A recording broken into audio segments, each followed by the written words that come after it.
রাগের মাথায় আপনি সন্তানকে বললেন তুই মর, ফেরেশতারা বলল আমিন। তোর ভবিষ্যৎ অন্ধকার, ফেরেশতারা বলল আমিন।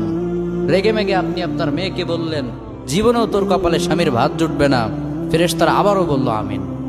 আচ্ছা, আপনি না সেই ব্যক্তি যে তার নিজের জীবনের চাইতেও সন্তানকে বেশি ভালোবাসেন?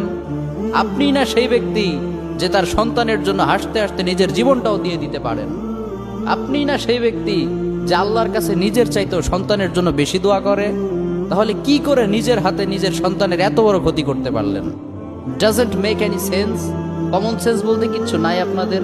আপনারা কি জানেন না আপনাদের রাগের মাথায় বদদোয়া করাগুলো ফেরেশতারা আমিন বলে? দাওয়াতুল ওয়ালিদ আলা ওয়ালাদি, বাবা মা তার সন্তানের জন্য যেই দোয়া করে সেটা ভালো হোক কিংবা বদদোয়া হোক, আল্লাহ সেটাই কবুল করে নেয়।